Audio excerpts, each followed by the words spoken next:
Yo tout le monde, bienvenue sur ce 7e épisode du podcast In EOG Mind. Au programme, la rubrique des news de ces 2 dernières semaines. Ensuite, pour le débat, on s'intéressera à la fin de Jujutsu Kaisen. Enfin, dans une dernière partie, on parlera des chapitres marquants de ces 2 dernières semaines avec un focus sur le chapitre 1130 de One Piece. Du coup, on perd pas plus de temps et on passe directement au générique.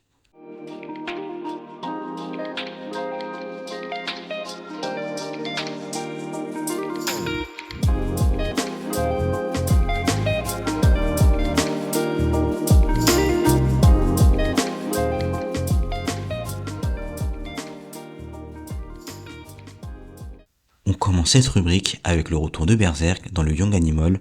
Le chapitre 377 sortira le 25 octobre dans le Young Animal numéro 21 avec une page couleur. Et surtout, nous aurons également le chapitre 378 qui devrait sortir dans le Young Animal lui aussi, le numéro 22, et ce, le 8 novembre. On poursuit avec My Hero Academia, terminé depuis août dernier. Le dernier tome de My Hero Academia s'apprête à sortir au Japon. Et justement, ce dernier tome des aventures de Midoriya aura droit à 60 pages supplémentaires. Ce tome 42 est prévu pour décembre 2024 au Japon. Dans une interview à The Hollywood Reporter, le réalisateur de la saga John Wick a révélé que l'anime John Wick sera un film d'animation qui servira de préquel. Il permettra notamment de montrer la mission qui a permis au tueur à gages de prendre sa retraite. Ce dernier est actuellement en cours de production, mais pour le moment, nous ne connaissons pas le studio qui s'occupe de la production. Le manga Violent Saga aura droit à une exposition inédite à l'occasion du festival d'Angoulême qui se tiendra du 25 au 28 janvier 2024. Cette exposition sera immersive et dédiée au manga de Makoto Ikimura avec une sélection de planches originales. One Piece fait une pause et ce jusqu'en avril 2025. Après l'épisode 1122, la Toei Animation propose One Piece Longfish Iceland Saga, une version améliorée de l'arc de l'île des hommes poissons en 21 épisodes qui sera disponible sur Crunchyroll à partir du 3 novembre. De plus, un épisode spécial de 30 minutes a été diffusé le 20 octobre pour le 25e anniversaire de la série, offrant une perspective inédite sur l'archipel de Samondi à travers les yeux d'une admiratrice de Nami. De plus, le manga va aussi connaître une pause de 2 semaines afin qu'Oda puisse travailler sur la future saison 2 de la série One Piece sur Netflix. Enfin, pour terminer cette rubrique, un nouveau trailer pour la saison finale de Dr. Stone a été révélé. Cette dernière est toujours animée par le studio TMS Entertainment. Cette saison sera découpée en 3 parties. Concernant la date, vous pourrez voir les dernières aventures du scientifique fou Aka Senku à partir de janvier 2025. C'est la fin de cette rubrique, nous pouvons passer maintenant à la partie débat où nous allons nous intéresser à la fin de Jujutsu Kaisen. Alors que ça fait maintenant près de 1 mois, si je me trompe pas, que le manga Jujutsu Kaisen est fini, sa fin a fait beaucoup débat. Il y en a beaucoup débats, je pense quand même, il y avait une unanimité dans le sens où elle était ratée. Et je vais pas vous mentir, je suis dans la catégorie qui pense que la fin elle est ratée. Et je pense qu'il y a vraiment 3 raisons, il y a 3 thèmes principaux qui font que cette fin elle est ratée, surtout un thème en particulier qui a une influence sur les autres thèmes en particulier que je vais évoquer. C'est le côté rushé de la fin. Tu sens que c'est rushé, que ça a été précipité. J'arrive pas encore à comprendre pourquoi ça a été précipité. Est-ce que c'est parce que l'auteur il en avait marre de son manga, ou est-ce que le Quick Shonen Jump lui a mis la pression? Mais ça j'y crois pas, vu que quand même ça marchait bien Jujutsu no Kaisen, et surtout que le Jump actuellement il y a pas trop de gros titres non plus à part Sakamoto Days, One Piece, donc compliqué. Donc c'est pour ça que je me dis un peu chelou, peut-être le ou la auteur, parce que je crois on sait toujours pas c'est quoi son sexe. Il ou elle avait un problème de santé. Moi je pense que c'est ça qui a forcé le côté rush de la fin, et justement ce côté rush il entraînait plein de trucs, plein de mauvais trucs. Dans un premier temps, le fait que il y ait plein d'intrigues qui n'ont pas été résolues. Par exemple, le plus évident c'est l'armée américaine. On sait pas ce qu'ils sont devenus. Ils sont arrivés au Japon, on sait toujours pas ce qu'ils sont devenus. Or que, je sais pas, le plan de Kenjaku, il voulait en sorte que le plus de monde possible soit au courant des fléaux. Mais au final, le truc principal qui sait, autre que le Japon, qui sait c'est quoi les fléaux, bah il sert à rien dans la fin de l'histoire. L'autre truc c'est le fait qu'on ne sache vraiment rien, que ce soit sur le passé de Tengen, Kenjaku et Sukuna, or que tout implique qu'ils sont liés en fait à chaque fois qu'il y a des interactions entre l'un des trois. Et on a compris qu'il y avait un lien, mais on sait pas exactement c'est quoi le lien. Ça fait que on sait pas pourquoi, on connaît pas vraiment les vrais, enfin, si on connaît les vraies raisons, on connaît les raisons de Kenjaku, mais je pense qu'il y avait quelque chose de plus profond, et c'était lié justement peut-être à sa relation avec Tengen, mais on n'en sait rien sur son passé, rien du tout. Sukuna aussi pareil, on n'en sait rien. Et surtout aussi, je pense, l'autre truc important aussi de ce côté rush qui a fait que il y a plein d'intrigues qui ont été pas résolues, c'est par exemple l'assimilation. Genre pour moi, ça fait comme le fusil de Chekhov, dans le sens où tu peux pas évoquer l'assimilation comme ça, et qu'au final, il se passe, il y a à aucun moment, les personnages justement ont été confrontés entre guillemets à ce danger-là. Je dis pas que ça devait forcément se réaliser, mais il y a même pas eu une tentative, il s'est rien passé du tout. Il y a eu rien par rapport à ça. Ce qui fait que je comprends pas pourquoi avoir placé l'assimilation si au final, en avoir même parlé, si au final t'en fais rien avec en fait. C'est pour ça pour moi ça a vraiment, je trouve ça crée l'effet du fusil de Tchekhov. Après de ces intrigues on va dire un peu non résolues, il y a on va dire mes déceptions un peu plus personnelles liées à la fin. Déjà premier le combat d'Akari. J'arrive pas à comprendre le traitement. Franchement dans un manga c'est rare que genre il y a autant un combat qui est mis en arrière-plan, dans le sens où ok c'était pas le combat principal, mais là je crois on les a vus deux fois échanger de coups avec Urame, si je le prononce bien. Mais ouais, je comprends pas, tu vois.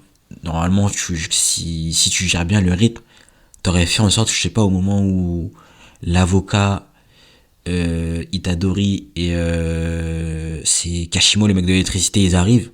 Au pire, tu coupes là et tu mets le combat d'Akari et Urame. Mais là, le combat, on n'a rien vu. Et surtout, même la fin, elle est catastrophique, je trouve. Il y a même pas, Urame, il a même pas une tentative d'essayer de sauver Sukuna ou je sais pas quoi. Sukuna a perdu, il se suicide.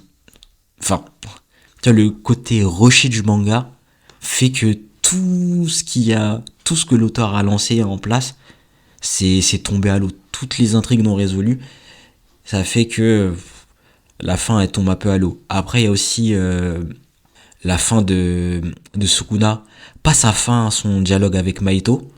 Ça encore pour moi ça revient avec son discours avec Maiko, ça revient avec le fait qu'on n'en sache rien sur son passé. Tu vois, son discours entre guillemets, Maito qui dit que en gros Sukuna finalement il s'est remis en question et que dans une autre vie peut-être qu'il ferait pas ce choix d'être entre guillemets un esprit maudit, un fléau. On comprend pas ce revirement entre guillemets, et surtout vu qu'on n'a pas d'informations sur sa relation avec Urame et son passé, ça fait qu'on n'a pas on va dire une attache à ce qu'il dit, ou une compréhension claire à où il veut en venir, ou pourquoi le personnage a ce changement de personnalité, de paradigme, on va dire entre guillemets, d'idéologie plutôt, je dirais. C'est un peu trop ramené de façon brutale, alors que si on aurait eu plus d'informations, même sur pas forcément un flashback, hein, mais juste plus d'informations sur son passé, et surtout plus d'informations sur sa relation avec Urame, je pense que le discours avec Maito aurait beaucoup plus d'impact. Mais bref, là j'ai fait une espèce de grande parenthèse. Mais ouais, pour revenir sur la fin de Sukuna, le problème de la fin de Sukuna, c'est que déjà de base, je sais qu'il y en a beaucoup qui disaient que ouais, Gojo contre Sukuna, normalement c'est Gojo qui doit gagner. Moi, pour moi, dès le début, j'ai dit que ça devait être Sukuna qui doit gagner, parce que justement, pour qu'il soit une menace crédible, il peut pas perdre lors de son entre guillemets premier gros combat. Ça aurait pas de sens en fait. Et sauf que le problème de ça, c'est que de base, Gojo aussi c'est un personnage giga cheaté. Donc ça fait pour rendre la défaite de Gojo crédible, ça a été compliqué. Il y a eu son truc du tranche de l'infini. Enfin, il tranche tout, même la terre, entre guillemets. Mais bon, le problème, c'est que après, je pense que l'auteur, justement, vu que Sukuna il a réussi à battre Gojo, on était obligé de faire en sorte que Sukuna soit montré comme un personnage surpuissant. Et c'est ce qui est le cas.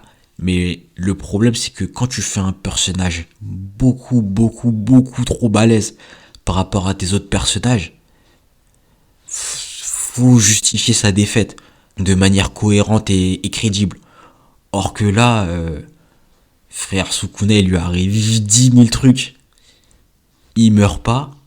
Et au final, c'est Itadori qui fait son extension du territoire. Concrètement, c'est pas c'est quoi les conditions de son territoire. On n'en sait rien. C'est ça. Et en gros, c'est d'un coup, Megumi, entre guillemets, il reprend possession de son corps. Enfin, pas il reprend possession, mais il reprend goût à la vie.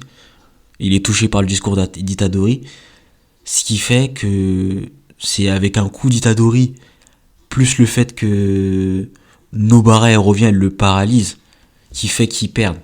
Et pour moi, sa défaite, elle est trop, entre guillemets, elle est trop basique. Surtout comme comment le personnage, il est cheaté, en fait.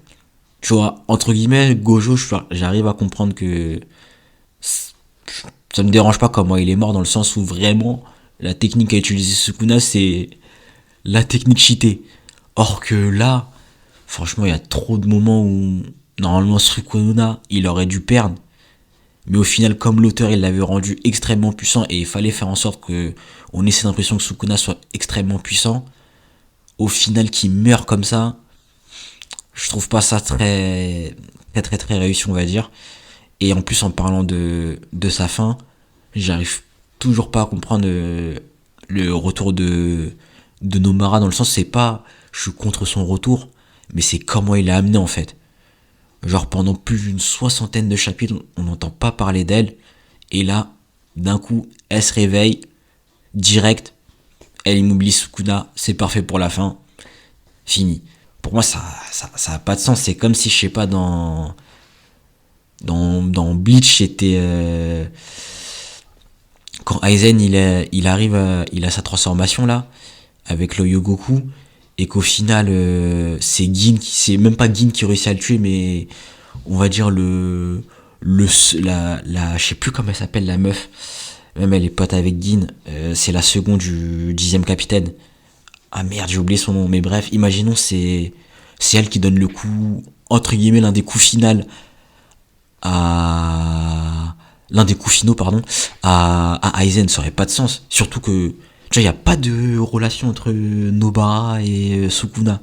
À la limite, il y aurait un lien, j'aurais dit ok, mais là, même ça, il y a pas de lien. Donc ça fait, je comprends pas le retour de Nobara dans Cowboy il a été amené. C'est vraiment, comme je dis, en fait, le côté rushé du manga, ça a découlé sur trop d'erreurs, d'intrigues non résolues et de déceptions, qui fait que franchement la fin de Jujutsu Kaisen, elle est vraiment ratée. Et c'est dommage parce que franchement Jujutsu Kaisen, ça commençait bien. Surtout, je trouvais en plus je trouvais le système de pouvoir super intéressant.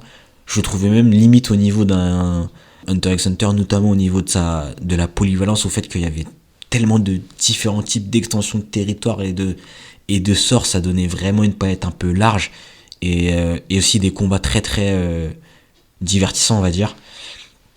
Et du coup aussi, l'autre truc, on va dire, qui m'a un peu déçu, même ma plus grosse déception, c'est Kenjaku. Sa fin, pour moi, tu peux pas être autant un mastermind, autant avoir des coups d'avance, surtout comment il a enfermé Gojo, pour qu'au final il se fasse tuer comme ça par Yuta, aussi basiquement. Parce qu'en plus, le pire, c'est que son combat avec le comique, j'ai l'impression c'est limite l'un des seuls à avoir compris bien le pouvoir du comique. Il a compris que vas-y, en fait, faut le faire rire et tout, et si tu le fais rire, bah limite tu le bats, en fait. Et pour moi, ça a pas de sens qu'il se fasse tuer surtout aussi vite, en fait. Il se fait tuer avant le combat, entre guillemets, final. il se fait tuer juste après que Gojo soit mort. Pour moi, ça a pas de sens et ça joue avec le fait que je pense que l'auteur savait pas, ou l'autrice, ça savait pas quoi faire avec l'assimilation. Donc elle a direct dit, bon, Kenjaku, chut, je le bute. Mais sa fin, je la trouve, elle est trop pathétique pour le personnage alors que il était présenté comme un mastermind en fait. C'est comme si, je sais pas moi, encore on va reprendre l'exemple de Bleach, mais je sais pas, c'est comme si Aizen, dans l'arc final, il se fait tuer et le méchant ça devient Gin d'un coup comme ça. Enfin non, non, non, j'avoue là j'abuse. Là j'abuse, mais en gros vous voyez ce que je veux dire, c'est grave qu'un personnage qui est présenté comme un mastermind se fasse fumer aussi facilement quoi. Ça c'était pas un plan non plus waouh super, il y avait de la stratégie et tout, c'est un plan basique entre guillemets. Et surtout, c'est que il a compris les pouvoirs du comique. C'est ça le pire en pire. Le pire en plus, c'est que on voit que sa compréhension de l'énergie occulte, elle est supérieure, mais pour qu'au final il meure comme ça, je trouve ça décevant. Et aussi, l'autre point aussi dans mes déceptions dans cette fin de Jujutsu Kaisen, c'est aussi le fait que l'auteur avait dit que, enfin, Akutami avait dit que la fin de Jujutsu serait pas une fin, on va dire, un happy ending. Et entre guillemets, j'ai pas un problème avec les happy endings. Moi, le seul problème que j'ai, c'est que au final, Sukuna, le plus grand des fléaux, et limite tuer personne à part Gojo. Parce que l'avocat, il est pas mort. Je crois Miguel j'ai oublié le mec avec l'étoile. Je sais que ça commence par un L, même il a son pouvoir. Bref, le partenaire de Miguel, on va dire, il est pas mort. Yuta, la justification de sa non-mort, ça a aucun sens. Je comprends pas comment ce soit aussi facile qu'il revienne du genre juste. Bon bah c'est Rika en fait, elle l'a fait revenir dans son corps. Fini. C'est trop. Je trouve ça. Pour ce qu'il a fait, l'acte qu'il a fait pour qu'au final il revienne, ça se résout aussi facilement. C'est trop nul. Et surtout, le fait que ces différents personnages là meurent pas, pour moi ça rend la mort de Gojo encore plus incompréhensible. Dans le sens où, comme je l'ai dit, pour moi, ça avait du sens que Sukuna gagne contre Gojo. Mais que Gojo meurt comme ça, alors que les autres personnages, ils sont coupés en deux. Et surtout, Yuta, il se mange... Non, j'ai un doute. Je crois pas que Yuta, il se mange la tranche limite de l'infini, la même attaque que Gojo. Mais bref, il a le corps coupé en deux, comme Gojo, quoi. Et je comprends pas que... au final, Gojo, il revienne pas à la vie, quoi. Surtout que lui aussi, c'est un génie de l'énergie occulte. Et qu'au final, il meurt comme ça. Or que, justement, moi, je trouve que ça aurait été pertinent que, justement, qu'il fasse le choix, entre guillemets, du Nord, et qu'il revienne à la vie, mais justement, qu'il ait peut-être le niveau qu'il avait avant qu'il ait son déclic, quand il se fait tuer par le père de... Enfin, quand il se fait tuer. Quand il se fait trancher limite la gorge par le père de Megumi et qu'il ait le déclic, justement qu'il revienne à ce niveau-là avant son déclic, justement je trouve que ça aurait été intéressant. Comme ça, on aurait vu que Gojo il aurait été plus juste résumé à sa force. Et surtout, il aurait pu voir son rêve entre guillemets, se réaliser, voir en sorte que ses élèves le surpassent. Parce que, entre guillemets, est-ce que vraiment les élèves de Gojo l'ont surpassé? Je trouve pas. Parce que celui qui avait le plus grand potentiel, outre Yuta, Megumi Akari, il se bat pas contre Sukuna. Yuta, franchement, il fait le taf. Franchement, il fait le taf, mais est-ce qu'il surpasse Sukuna? Non. Et Itadori aussi, pareil quoi. Il est même si tout ce qu'il a fait c'était plutôt pas mal, il est pas du niveau de Sukuna ou de Gojo. Donc ça fait, pour moi, ça manque ce côté-là du fait que les personnages, ils ont, malgré la mort de Gojo, on va dire, ils ont pas surpassé le maître quoi. Et ça, je trouve ça dommage. C'est pour ça, moi, j'aurais bien aimé qui reviennent à la vie et qu'au pire des cas, on voit en fait genre que justement, vu que quand il revient à la vie, il perd en pouvoir, ses élèves le surpassent, et justement tout le poids de la société, on va dire, tout le poids de la société occulte n'est plus sur Gojo, mais sur vraiment tous ses élèves. Elle est vraiment répartie en fait. C'est plus juste un seul mec qui a l'avenir de l'humanité, mais c'est plusieurs personnes. Après, c'est déjà le cas en fait. En vrai de vrai, c'est déjà le cas un peu avec le combat contre Sukuna, mais je pense que ça aurait été plus pertinent si Gojo le voit de ses propres yeux entre guillemets, surtout vu le nombre de personnes qui sont revenues à la vie, or qu'ils ont entre guillemets les mêmes blessures que Gojo. C'est pour ça, pour moi, ça aurait été plus pertinent que Gojo y revienne. Et, et voilà quoi. Et aussi pour revenir encore sur le personnage de Gojo aussi, ça mort quand même. Les gens ils s'en battent les couilles vraiment, les personnages, j'ai l'impression. Il y a eu zéro réaction, limite. On est direct passé au combat. Après, je demandais pas non plus qu'il y ait un bête de flashback ou je sais pas quoi. Mais au moins, je sais pas, une case où tu vois les personnages réagir. Je crois les seuls personnages qu'on voit vraiment réagir, c'est Yuta et Maki. Mais sinon, les restes, ils ont aucune réaction. Et je trouve ça dommage parce que ça montre vraiment que le personnage était juste résumé par sa puissance. Or que le dernier chapitre, on veut montrer que justement Itadori c'est un peu l'héritier de Gojo dans le sens où il reprend les paroles de Gojo pour booster quelqu'un. Et je trouve ça dommage que personne n'ait une vraie réaction en fait. Il y a personne qui a à part Yuta, même Itadori, on voit pas sa réaction. Après, je demandais pas non plus qu'il y ait des longs discours, mais je sais pas, une ou deux, trois cases, comme à peu près, je sais pas, par exemple, quand Vegeta il voit la meurtre de Trunk contre Cell, il n'y a pas des gros dialogues, mais il y a trois, quatre cases on comprend direct ce que ça fait de perdre son enfant, et je pense que pour Itadori comme Yuta, il voyait Gojo comme un père. Megumi, c'est normal qu'on voit pas sa réaction. Entre guillemets, Megumi, c'est normal qu'on voit pas sa réaction parce qu'il est dans le corps de Sukuna. Mais voilà quoi. Et encore toujours sur Gojo, euh, quand Yuta il prend son corps, limite, je comprends même pas pourquoi, genre Gojo il ait pas une réaction entre guillemets parce que si Geto il a réussi à un moment à étrangler Kenjaku, je vois pas pourquoi l'âme de Gojo, elle aurait pas pris la suite quand Yuta il est tombé dans les pommes entre guillemets. Bon là j'abuse, j'abuse mais bref. En tout cas non, franchement la fin de Jujutsu Kaisen c'est je sais pas si c'est la pire fin d'un shonen, j'aurais pas jusqu'à là quand même, mais vu le potentiel qu'elle avait, je trouve que la fin est vraiment vraiment vraiment bâclée. Et pour ceux qui pensent qu'il y aura une partie 2, j'y crois pas du tout, surtout vu la fin, c'est vraiment une clôture du rideau, donc j'y crois pas du tout à une partie 2 ou à une suite. Moi je pense que c'est fini et la fin est décevante, mais c'est comme ça on va dire. De toute façon c'est rare que malheureusement les fins d'un manga soient cool quoi. Bref. Bah du coup c'est la fin de cette partie débat. N'hésitez pas à me dire ce soit dans les commentaires etc. Votre avis justement sur cette fin de Jujutsu Kaisen.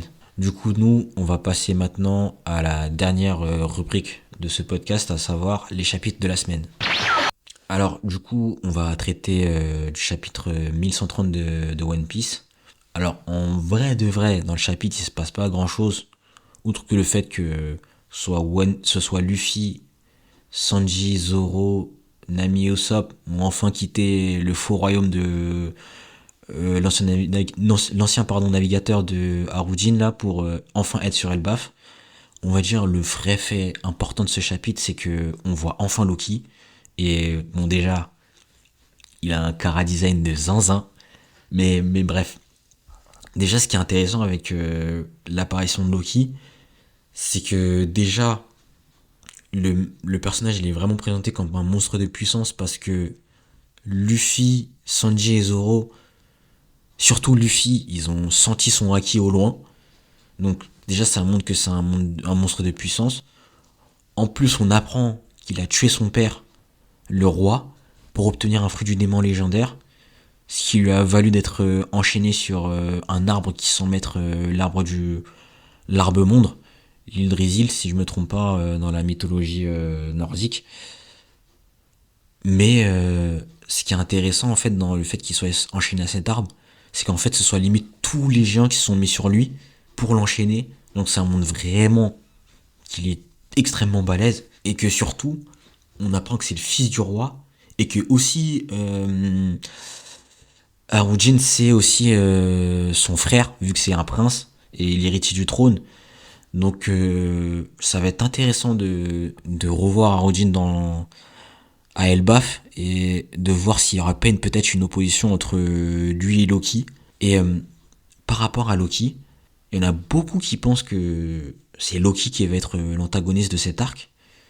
Surtout dû au fait qu'il se proclame comme le dieu du soleil. Mais moi j'avoue j'ai un doute. Je pense pas que ça va être lui l'antagoniste principal ou sur qui on va vraiment faire un focus dans cet arc. Pas qu'on va pas faire un focus sur lui, sur le personnage, mais je pense pas que ça va être vraiment lui l'antagoniste parce que j'ai des doutes sur le fait qu'il ait vraiment tué son père. Parce que justement, le fait que Luffy aille le voir, et surtout qu'on a vu que dans les flashbacks où il montre l'entraînement avec Riley, que, entre guillemets, Luffy, il a un don spécial avec la Key de l'Observation, c'est qu'il arrive à ressentir les émotions des gens et tout. Donc que Luffy de lui-même, il soit allé voir Loki, est-ce que Loki c'est vraiment une mauvaise personne? Moi ça me met le doute, et c'est pour ça que je me dis, peut-être pourquoi pas, un peu comme avec Dressrosa, où on a fait croire que c'était le roi Riku qui avait tué, qui était devenu fou et qui tuait la population, enfin, c'était lui qui tuait la population vu qu'il était contrôlé par les fils de Doflamingo, ou un peu comme comme on avait fait à Alabasta pour créer la guerre civile, où Mister Trull avait pris l'apparence du roi Cobra pour justement créer ce conflit-là. Est-ce qu'il n'y a pas eu un autre personnage un peu plus, entre guillemets, plus faible, mais plus rusé, qui a fait en sorte que Loki tue son père et ou soit accusé justement du meurtre de son père? C'est pour ça, pour moi, après, peut-être les prochains chapitres vont me donner tort, hein, mais pour l'instant, je pense que Loki n'est pas si méchant que ça. Moi, pour moi, il y a moyen qu'au final, qu'il soit plus dans le camp de Luffy que autre chose. Après, à voir, hein, mais je pense pas que ça va être l'antagoniste principal. Enfin, ça va être le vrai méchant de cet arc-là. Vu que le fait que Luffy le rencontre, pour moi, ça veut dire que je pense qu'il a c'est quand même une bonne personne. Après, on verra, j'ai envie de dire. Du coup, c'est la fin de ce 6ème épisode. J'espère que ce dernier vous a plu. N'hésitez pas à me faire des retours, que ce soit en commentaire sur YouTube ou en laissant un avis sur Spotify et Apple Podcast. Du coup, moi je vous dirai dans 2 semaines. Sur ce, peace.